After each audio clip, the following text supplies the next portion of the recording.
নমস্কার বন্ধুরা, আদাব। আমি সৈকত ভট্টাচার্য আবার এলাম লাইভে। খুব ইম্পর্টেন্ট একটা ঘটনা ঘটেছে, সেটা হলো মেটা অথবা ফেসবুকের যিনি জনক সেই মার্ক জুকারবার্গ উনি ইন্ডিয়ান প্রাইম মিনিস্টার নরেন্দ্র মোদীর কাছে ক্ষমা প্রার্থনা করেছেন। তার কারণ মেটা থেকে নরেন্দ্র মোদীর বলা একটি রিলস হলো গিয়ে যে ডিলিট করে দেওয়া হয়েছিল।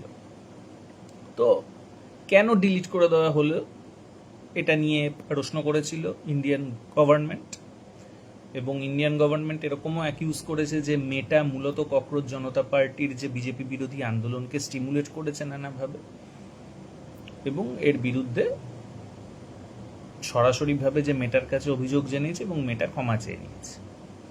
এই ক্ষমা চেয়ে নেওয়াটা প্রমাণ করে যে আমেরিকাকে দিয়ে অথবা আমেরিকান যে বিভিন্ন প্রযুক্তি দিয়ে কখনোই এই গুজরাটি হিন্দি সাম্রাজ্যবাদকে পরাস্ত করা যাবে না, অথবা গুজরাটি হিন্দি সাম্রাজ্যবাদের যে যে উগ্র মুখ যে বিজেপি, একেও পরাস্ত করা যাবে না। এই ব্যাপারটা ঘটলো কেন? এই ঘটনাটা অনিবার্যভাবে প্রমাণ করে যে আমেরিকার ক্ষমতা মূলত আস্তে আস্তে শেষ হচ্ছে। আমেরিকাকে আর ভয় পাওয়ার মতো জায়গায় কেউ নেই। এই ঘটনাটা কিভাবে ঘটলো, কেন ঘটলো? আমরা যদি দেখি, ইরান যুদ্ধে আমেরিকা প্রচণ্ডভাবে পর্যদুস্ত, এতটাই পর্যদুস্ত যে সে তার সমস্ত বেস ওয়েস্ট এশিয়াতে হারিয়ে ফেলেছে। প্রথমে তার আসল বেস ছিল কাতারে সে বেস ধ্বংস হয়ে যাওয়ার পর জর্ডানে নিয়ে গেছিল, জর্ডানেও সে বেস পুরোপুরিভাবে শেষ হয়ে গেছে, এবং তারপর সেটা নিয়ে যাওয়া হয়েছে ইসরায়েলে।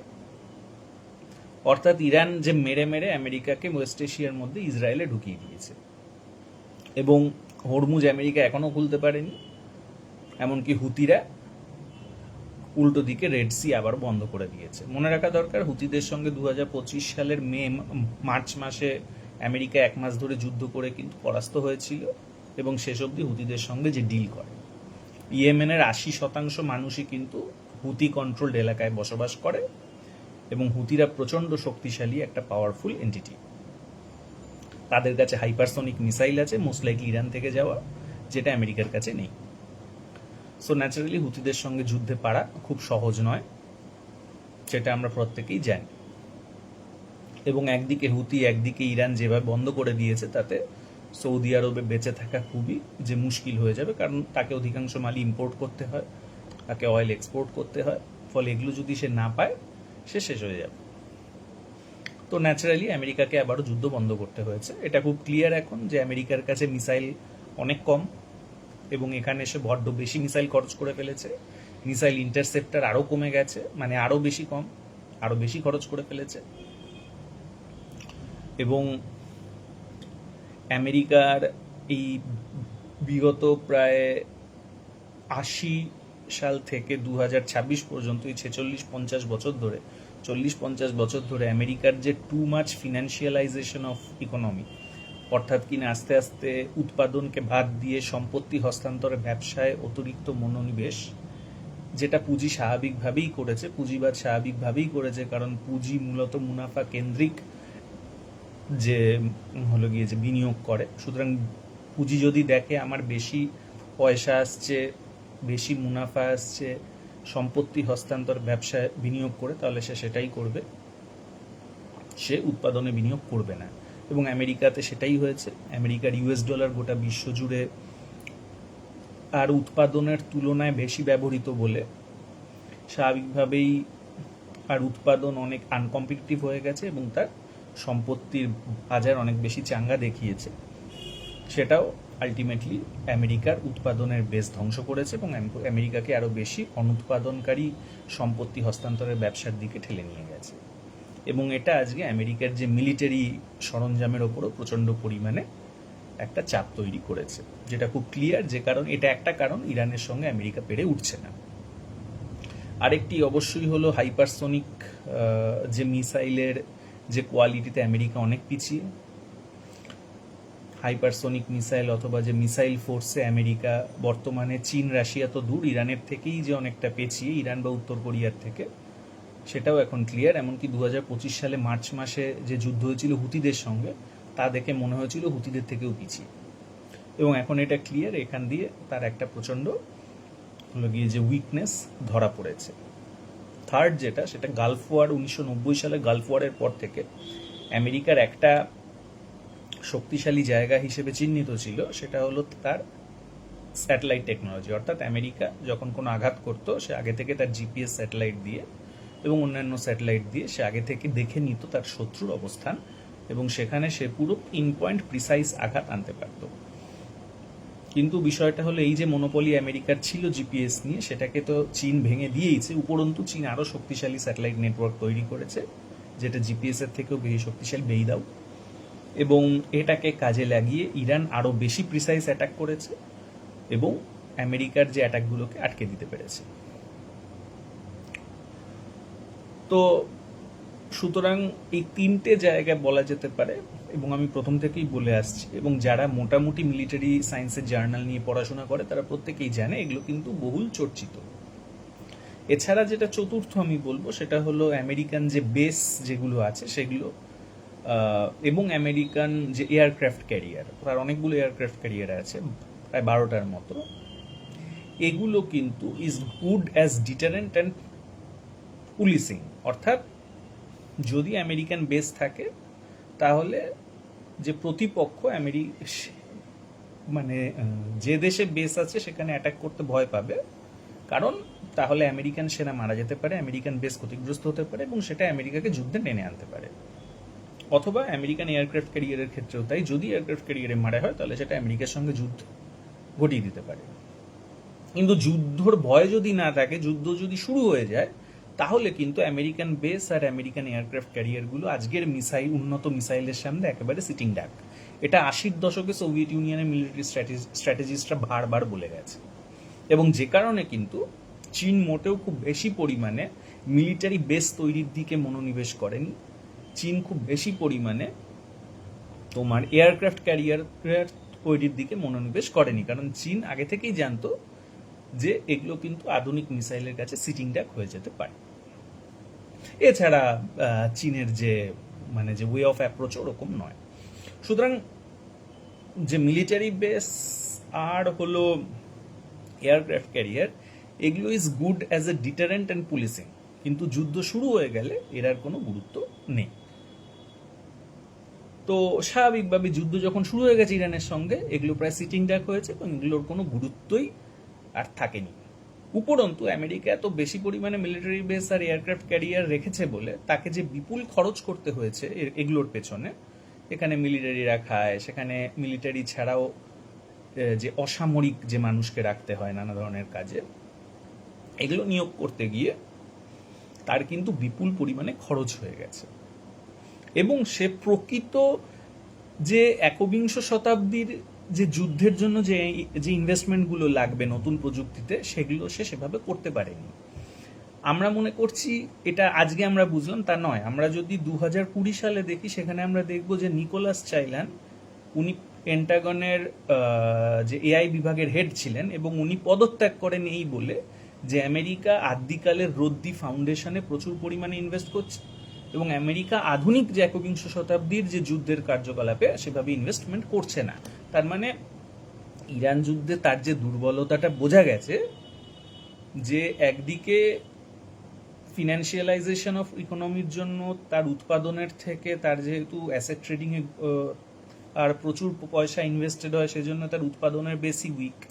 যেহেতু তার উৎপাদনের বেসটা উইক, সেজন্য তার হলো গিয়ে যে মিলিটারি অ্যাসেটস যে প্রোডাকশনের যে বেসও উইক, এবং প্লাস সে এত পরিমাণে যে ডিটারেন্ট আর পুলিশিংয়ের জন্য, যেগুলো অ্যাকচুয়াল যুদ্ধে কোনো কাজে লাগবে না আধুনিক মিসাইলের সামনে, সে মিলিটারি বেস আর হলো এয়ারক্রাফট ক্যারিয়ারের পেছনে এত খরচ করছে যে সে আধুনিক যুদ্ধের জন্য যে খরচগুলো করতে হবে সেগুলো সে করেনি। এবং এটা কিন্তু যে নিকোলাস চাইলান একটা ঘটনা, এরকম কিন্তু অনেকগুলো পদত্যাগের ঘটনা 2013 সাল থেকেই ঘটে চলেছে পেন্টাগনে। এবং মনে রাখা দরকার, 2002 সালের পর থেকে কিন্তু 2003 সালের পর থেকে পেন্টাগনের কোনো ধরনের অডিটিং হয়নি। এটা নিয়েও কিন্তু কিছুদিন আগে আমেরিকান সেনেটর বার্নি স্যান্ডার্স প্রসঙ্গ তুলেছেন যে পেন্টাগনের অডিশন ফাইনালি হওয়া উচিত। তার মানে পেন্টাগন মূলত একটা হলো যে দুর্নীতির আখড়া হয়ে দাঁড়িয়েছে। এমনিতে মিলিটারির, যে কোনো দেশের মিলিটারিতে দুর্নীতির আখড়া তৈরি হয়, চীনেও এটা তৈরি হয়। সেজন্য চীনে লাগাতার আমরা দেখি যে বিভিন্ন মিলিটারি জেনারেলের এগেনস্টে অ্যাকশন নেওয়া হয়। তো এটা স্বাভাবিক, এটা পৃথিবীর সব দেশেই আছে। কিন্তু আমেরিকাতে প্রচুর বেশি পরিমাণে টাকা ইনভেস্টেড হয় পেন্টাগনের পেছনে বলে এটা আরও বেশি করে প্রমাণিত হচ্ছে। এবং এটাও প্রমাণিত হচ্ছে যে $1 ট্রিলিয়ন এর একটা আর্মি বানিয়ে দিলেই সেটা শক্তিশালী হয়ে যায় না। কারণ এই $1 ট্রিলিয়নের একটা বিপুল খরচ চলে যাচ্ছে প্রচুর যে মিলিটারিকে যে ওভারসিজ বেসগুলোতে মেনটেন করার জন্য, এয়ারক্রাফট ক্যারিয়ারগুলোকে মেনটেন করার জন্য, এবং প্রচুর পরিমাণে হয়তো পেন্টাগনের যারা সামরিক কর্তা তারা হয়তো লোটে সেখান থেকে টাকা খায়, যেটা চীনেও হয়েছে। চীনে সেজন্য অ্যাকশন নেওয়া হয়েছে, পেন্টাগনের এগেনস্টে অ্যাকশন নেওয়া হচ্ছে না, কারণ অডিশনই হচ্ছে না। তো এরকম একটা ভয়ঙ্কর একটা প্রক্রিয়ার মধ্যে আমেরিকা পড়ে গেছে। এবং আমেরিকাকে যদি চেঞ্জ করতে হয় তাহলে নাম্বার ওয়ান তার ইকোনমিকে অ্যাসেট ট্রেডিং থেকে সরাতে হবে, যেটার মানে দাঁড়ায় যে US ডলারের ব্যবহার বিশ্বজুড়ে কমাতে হবে, যেটার মানে দাঁড়ায় যে আমেরিকাকে হলো গিয়ে যে চীনের সঙ্গে সমঝোতায় আসতে হবে, যাতে চীনকে আর আশেপাশের অঞ্চলটা হলো গিয়ে যে জিও পলিটিক্যাল ডমিনেশনের জন্য ছেড়ে দেওয়া, অর্থাৎ আমেরিকাকে জিও পলিটিক্যাল ডমিনেশনে খানিকটা স্যাক্রিফাইস করতে হবে, পুরোটা না হবে।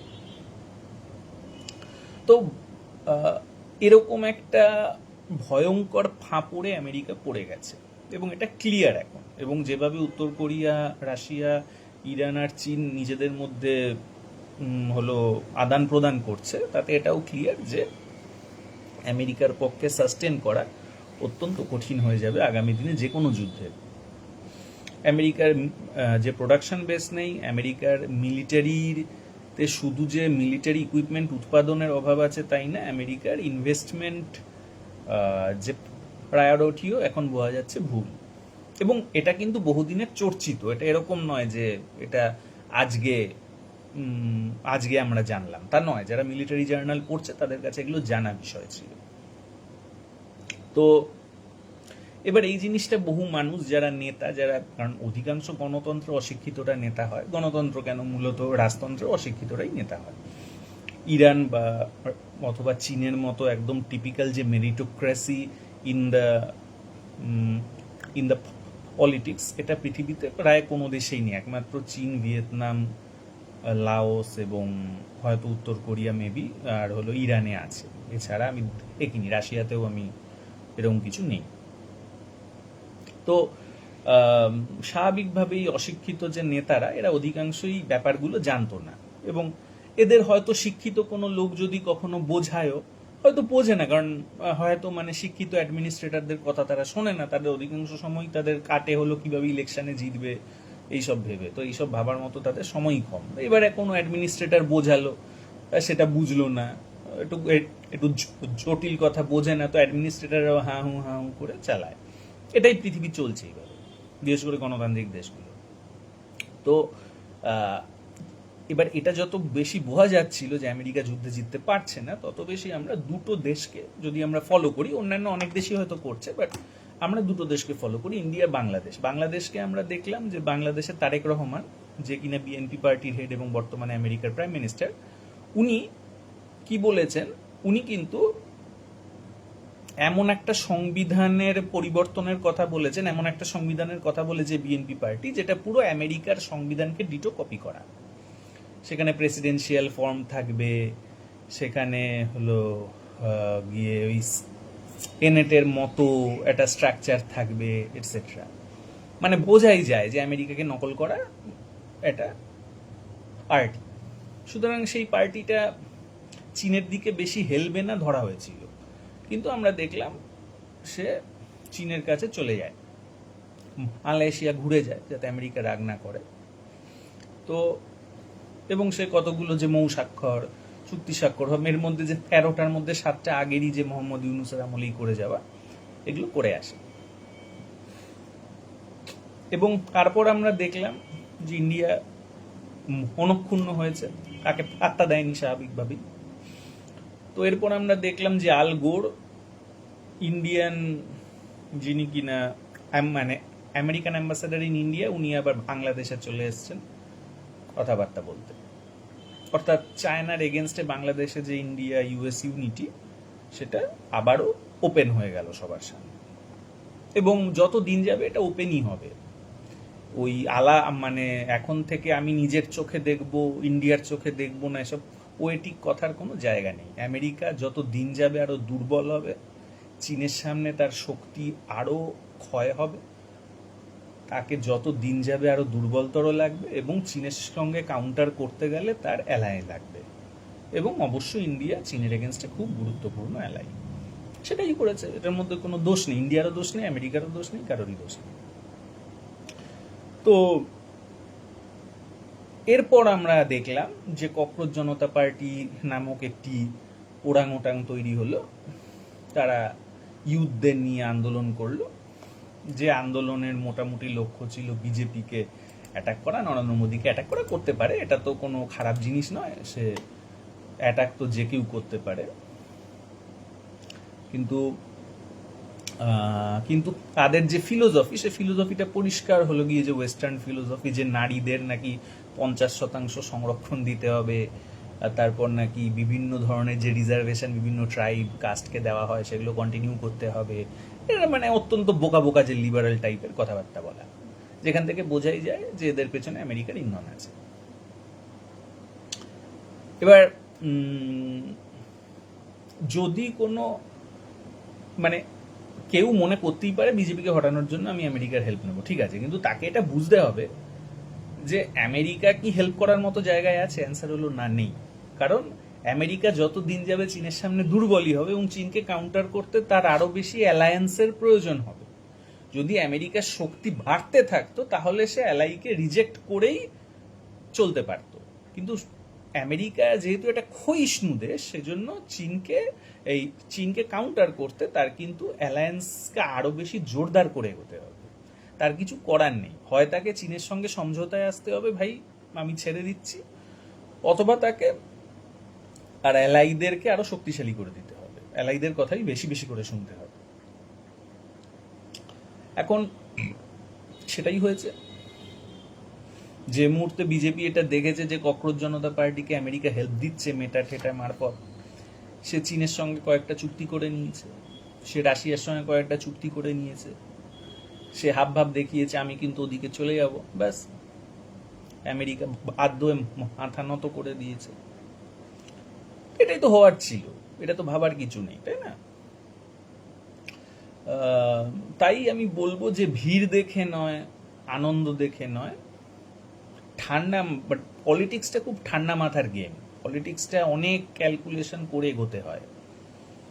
সেই জন্যে যারা আমেরিকার কথায় নেচে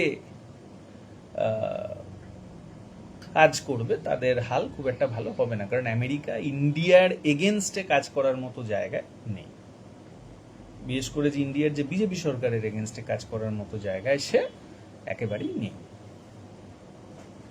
তাকে ইন্ডিয়াকে মেনে জুনে নিয়ে চলতে হবে। তো মাঝে ইন্ডিয়ার এগেনস্টে যে শক্তিটা আমেরিকা প্রদর্শন করছিল, সিজেপির আন্দোলনের পর ইন্ডিয়া কাউন্টার দেওয়া শুরু করেছে, কারণ ইন্ডিয়া অনেকদিন অবধি চুপ ছিল, নরেন্দ্র মোদী, যে না ভাই আমি আমেরিকা যা বলছে মেনে চলি, তাহলে আমার কিছু করবে না। কিন্তু সিজেপির আন্দোলনটার পর আমেরিকা বিজেপি মনে করতে শুরু করেছে, নরেন্দ্র মোদী অমিত শাহ মনে করতে শুরু করেছে যে না, এরা আমাদের অ্যাটাক করছেই, আমরা যতই আমেরিকার কথা মেনে নিই আমাদের তবু অ্যাটাক করছে, তো ভাই আমরা চীনের দিকে চলে যাই একটু, তাহলে আবার এ নিশ্চয়ই লাইনে এসে যাবে। সেটাই হওয়া শুরু হয়েছে। তো এই জন্য আমি বলি যে এগুলো বুঝে শুনে কাজ করতে, কাজ মানে যে দুমদাম করে কাজ না করাই ভালো। যাই হোক, এমনিতে অ্যাজ এ হোল আমি মনে করি ইন্ডিয়ার পলিটিক্যাল অবস্থা খুব খারাপ। এটা মানে মূলত একটা ফিউডাল কাঠামো থেকে এটা একটা ট্রাইবাল কাঠামোয় পরিণত হচ্ছে। 1947-এ একটা ব্রিটিশদের তৈরি করে দেওয়া স্ট্রাকচার ছিল যার নাম ইন্ডিয়া, ব্রিটিশ ইন্ডিয়া। সেখানে হিন্দুরা মেজরিটি ছিল, হিন্দু বলে যদি কিছু হয়ে থাকে, হিন্দু বলে যেটা তৈরি করা হয়েছিল, ইংরেজরাই তৈরি করেছিল, সেটা মেজরিটি ছিল। এটাকে সুতরাং হিন্দু মেজরিটি দেশে থাকলে হিন্দু দ্বারা ডমিনেটেড হতে হবে, এই ভয় মুসলিম এর একটা অংশ আইদার ফেডারাল অর সেপারেশন চেয়েছিল। তো শেষ অবধি ফেডারাল কিছু আর হয়নি, ফলে সেপারেশনই হয়েছিল। একেবারে প্রথম থেকে ইন্ডিয়া ফলে একটা সেন্ট্রালাইজ স্ট্রাকচার তৈরি হয়। সেই সেন্ট্রালাইজ স্ট্রাকচারটা আস্তে আস্তে আস্তে আস্তে এমন জায়গায় গেছে যেখানে ইন্টারনাল হিন্দিভাষীরা আজ যে প্রায় 45% থেকে 48% হয়ে গেছে। গুজরাটিরাও, এবং তাদের অন্যতম এলাই যে গুজরাটিরা, সেই গান্ধী নেহেরু থেকে অমিত শাহ, নরেন্দ্র মোদী, যোগী, সেই একই ক্লিক যে হিন্দি গুজরাটি যে পাওয়ার লবি, এদের হাতে পুরো স্ট্রাকচারটা চলে গেছে। ডেমোগ্রাফিটাই এদের দিকে চলে গেছে, তার মানে ভোট ব্যাংকটাই এদের দিকে চলে গেছে। তার মানে যে one adult person one vote, এটা অনিবার্যভাবেই অহিন্দি অগুজরাটিদের একটা উপনিবেশিক শাসনের দিকে নিয়ে যাচ্ছে। এই ডিলিমিটেশন হয়ে গেলে সেটা ক্লিয়ার হয়ে যাবে, কারণ 52% এমপি এদের থেকে আসবে, হিন্দিভাষী প্রভিন্স আর গুজরাটের থেকে আসবে। এরও বেশি হতে পারে, আলটিমেটলি জনগণনার পরে বোঝা যাবে 2031-এর। তো তার মানে লিটারালি অহিন্দি অগুজরাটিরা পুরোপুরি কলোনাইজড হয়ে যাবে। এখন জিনিসটা হলো যে এর ফল কি? এর ফল এটাই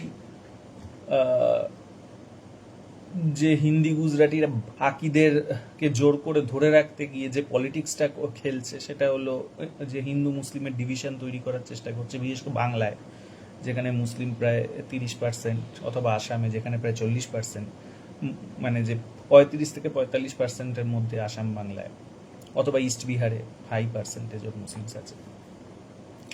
তো এই অঞ্চল জুড়ে একটা ভয়ঙ্কর ফলে এক ধরনের সেই আগের মতো হিন্দু মুসলিমের একটা বিভাজন, দাঙ্গা হাঙ্গামা হওয়ার দিকে এগোচ্ছে। সেই একই প্রভাবটা হিন্দি আর্টল্যান্ডের মধ্যে ইউপিতে, রাজস্থানে সর্বত্র পড়ছে। হয়তো সাউথ ইন্ডিয়াতেও পড়বে, যদিও সাউথ ইন্ডিয়াতে কেরালা ছাড়া মুসলিমদের সংখ্যা খুব বেশি নেই, ফলে পড়ার সম্ভাবনা কম, বাট স্টিল পড়বে তো বটেই, পড়বে একটু একটু তো বটেই। এছাড়া তবু তো বিজেপি হিন্দু মুসলিম মানে যে ব্রড দুটো ট্রাইবে ভাগ করেছে, যেটাকে ন্যাশন হিসেবে ভাবা যেতেও পারে। কিন্তু যারা লেফট, যারা অ্যান্টি বিজেপি, তারা আরও জঘন্য, তারা আরও নিকৃষ্ট মানের, তারা আরও নিচে চলে গেছে। তারা কাস্ট বেসিসে ভাগ করা শুরু করে দিয়েছে। কাস্ট বেসিস মানে একেবারে যে ট্রাইবাল বেসিসে এরা সমাজকে ভেঙে ফেলার সপক্ষে কথা বলছে। এরা মনে করছে এভাবে তারা হয়তো যে হিন্দি গুজরাটি ডমিনেশনকে টিকিয়ে দেবে। কিন্তু জিনিসটা হলো যে এইভাবে যেটা হবে সেটা সমাজটা আরও মানে যে ট্রাইবাল হয়ে উঠবে, সমাজটা একেবারেই যে ন্যাশনের দিকে যাবেই না। তবু হিন্দু মুসলিমের নামে কিছুটা ন্যাশন হয়।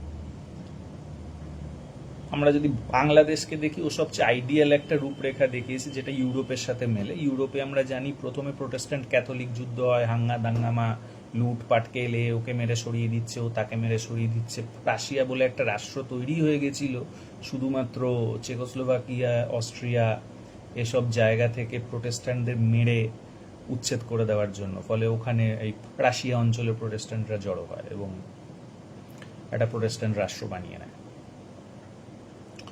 তো ইউরোপে আমরা দেখেছি প্রথমে ক্যাথলিক প্রোটেস্ট্যান্ট দ্বন্দ্ব হয়, এরপরে মোটামুটি একটা একভাষী এক ধর্মের রাষ্ট্র তৈরি হয়, মানে হয় Protestant and the English speaking, Protestant and Scott speaking, Protestant Catholic and Scott speaking, Catholic and French speaking, এরকমভাবে বিভাজিত হয়। জার্মানরা প্রায় বিভাজিত হয়ে যায়, অস্ট্রিয়া হলো Catholic and German speaking. German অঞ্চলটা বহুভাবে বিভক্ত হলেও প্রোটেস্ট্যান্ট অ্যান্ড জার্মান স্পিকিং, এরকম। তো এরপর আমরা দেখি যে আস্তে আস্তে করে সেখানে ভাষার হলো গিয়ে যে স্ট্যান্ডার্ডাইজেশন হচ্ছে, প্রমিতকরণ হচ্ছে, এবং আস্তে আস্তে একভাষী রাষ্ট্র তৈরি হচ্ছে। বাংলাদেশ অনেকটা ওই ট্র্যাজেক্টরিটা ফলো করে। সবার আগে হিন্দু মুসলিমে বিভাজিত হয়ে সে তৈরি হয়েছে মুসলিম হিসেবে, তারপর সে আবার যে উর্দু বাঙালি বিভাজিত হয়ে সে তৈরি হয়েছে। তো এটা হতে পারে আগামী দিনে সমগ্র উপমহাদেশেরই ট্র্যাজেক্টরি, এবং গোটা উপমহাদেশ আসলে সেদিকেই এগোচ্ছে। আসলে এটা মনে রাখতে হবে যে চীন অথবা ইরানের মতো ওয়েল ডিফাইন্ড ফাউন্ডেশন পৃথিবীর কোনো সভ্যতার নেই। চীনের আরও বেশি আছে। চীনের প্রায় 5,000 বছরের যে ওয়েল ডকুমেন্টেড রেকর্ডেড হিস্ট্রি আছে। ইরানেরও প্রায় 3,000 বছরের ওয়েল ডকুমেন্টেড রেকর্ডেড হিস্ট্রি আছে। এবং সেখান থেকে যেটা হয়েছে যে তাদের, এবং এই দুটো দেশ কখনো পুরোপুরি কলোনাইজড হয়নি, মানে দুটো পুরনো সভ্যতা। ফলে যেটা হয়েছে সেটা হলো এদের যে প্রিমিটিভ অ্যাকুমুলেশনের সময় যে এই যে নানা ধরনের যে ট্রাইবাল সংঘাত, এবং ট্রাইবাল সংঘাতের মধ্য দিয়ে অনেক সময় একটা ট্রাইব একটা জাতি হয়ে ওঠে, ধর্ম ভাষাকে কেন্দ্র করে নানা ধরনের সংঘাত তৈরি হয়, এটা এরা অনেকটা নেগেট করে ফেলতে পেরেছে। ধরা যাক চীনে বিভিন্ন মানে হ্যান চাইনিজরা এক এক যে ভাষায় কথা বলে সেটা অনেক সময় একে অপরে বোঝে না, কিন্তু যখন লেখে বুঝে যায়। তার মানে তাদের মুখের ভাষা আলাদা কিন্তু তাদের লেখার ভাষা এক। এটা তো একদিনে তৈরি হয়নি, এটা প্রায় 3,000 বছরের ইতিহাসের ফল। হয়তো সেটা যে ভূগোলেরও ফল, ভৌগোলিকভাবেও সেটাকে ব্যাখ্যা করা যায় যে কেন এরকমটা হলো। এটা তো দুম করে চাওয়া পাওয়ার মধ্য দিয়ে তো তৈরি করা যায় না, তাই না? এটা এটা তৈরি হয়ে গেছে, সেটা ছিল, সেটা অ্যাকসেপ্টেড হয়েছে মডার্নিটির মধ্য দিয়ে। ফলে সেখানে সরাসরি চীনে শ্রেণী সংগ্রাম হতে পেরেছে, কারণ ট্রাইবাল যে দ্বন্দ্বগুলো সেখানে কম ছিল বা নেই, ছিলই। ইন্ডিয়াতে অনেকটা ইউরোপের মতো, এই সাউথ এশিয়াতে এখানে প্রথমে ধর্মীয় দ্বন্দ্ব, তারপর লিঙ্গুইস্টিক দ্বন্দ্ব, আবার একই সঙ্গে কাস্টিস্ট দ্বন্দ্বে জিনিসটা চলে গেছে। ধরা যাক ওয়েস্ট বেঙ্গলেই ধরা যাক, এখানে খুব ক্লিয়ারলি যে মিডল কাস্ট অর্থাৎ ওবিসি এবং যে লোয়ার কাস্ট এসসিটা এরা ইউনাইটেড, আর অন্যদিকে আপার কাস্ট আর মুসলিমরা ইউনাইটেড। এবং সেখানে হিন্দি গুজরাটি সাম্রাজ্য এক্ষেত্রে মিডল কাস্ট আর লোয়ার কাস্টদের সঙ্গে অ্যালায়েন্স করেছে। এখন হয়তো আপার কাস্টরাও আস্তে আস্তে ক্ষমতার লোভে ওই দিকে সরবে, সেটা আলাদা কথা।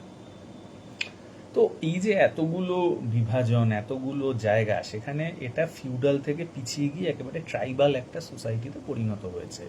এ কখনোই যে মেধার লড়াই, যে মেধার জন্য লড়াই, পেমেন্ট অ্যাকর্ডিং টু এবিলিটিকে এস্টাবলিশ করার লড়াই, এগুলো করতেই পারবে না। আমরা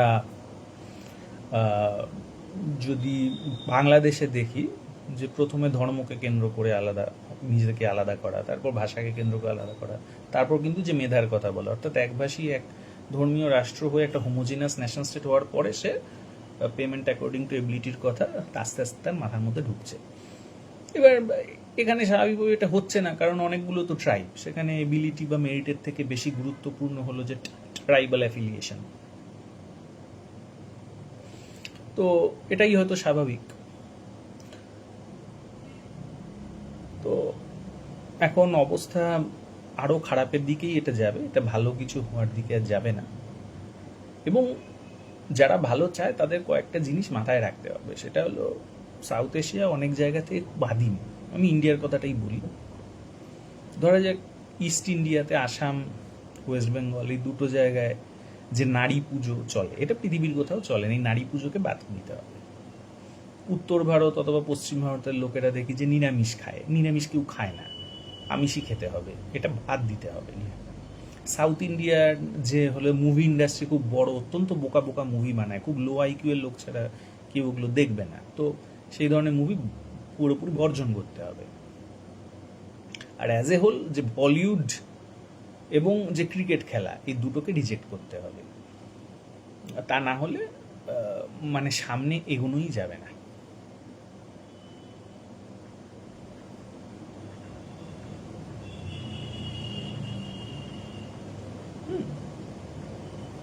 তো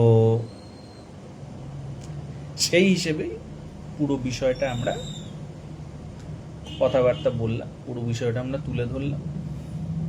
অজস্র ভালো থাকবেন, নমস্কার।